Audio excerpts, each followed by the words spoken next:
Hi, welcome back to my channel. This is Jill again, and now you are on my third video of this series. Thank you for watching. And for today's video is just a very simple, not really overwhelming video, but I think is very important for you guys who are about to travel to this country. So let's get on it. First off, what are the papers that you need to bring with you in the airport? So you just actually need your visa and passport. However, I also brought with me, in case they ask, my contract and my vaccination record. But they didn't. Actually, they just looked into my passport and they said, "Oh, is it your first time here in Melbourne?" And I'm like, "Yeah." And they were like, "Welcome!" And that's it. They didn't even ask for my visa.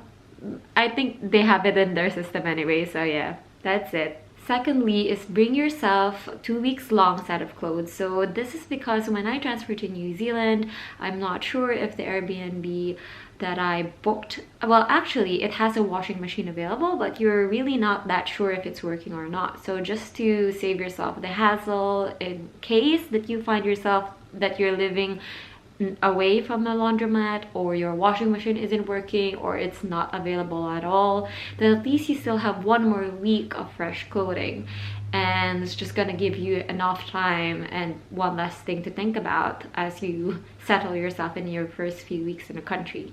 Next would be your toiletries. This one is kind of a no-brainer actually. I always bring toiletries with me whenever I travel, even if it's just over the weekend, and this is because you don't know if they are available in the Airbnb, or if they are, you don't know if it's to your liking. So just keep them handy and it's gonna save you stress in the later on. Fourth would be your first aid kit. So this is something that I think everyone should have in their carry-on luggage whenever they travel, even if it's just like for the short weekend or for like major travels like this one. My first aid kit contains just 4 medications actually: Panadol, ibuprofen, cetirizine, and ondansetron. My Panadol and ibuprofen is just for the, like, if I do have cramps or headache or fever. Especially, I'm gonna travel on my own. I don't want to go out in the middle of the night just to buy medications.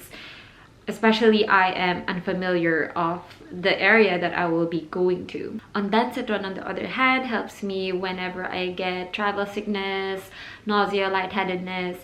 And then last but not the least is your cetirizine. For me, who has AR ever since I was a child, if ever I do get to a place with allergens that can trigger my AR, at least I have a cetirizine with me. After my 4 medications, I always make it a point to have a set of Band-Aid with me and betadine. Now this is because if you're traveling or you're walking around so much, you never know if you do get like a small scratch or something. Next is your SIM ejector or your SIM removal tool. So if you go to any new country, it is advisable that you have that little thing with you. So if you get a new mobile number and you open up your phone, you pop up your new SIM, you need that to open it up. Now, from what I remember, there's like 2 mobile networks once you arrive in Melbourne Airport. There's Optus and Vodafone. I am a Vodafone user. I haven't used Optus, but I think Optus is also a good brand.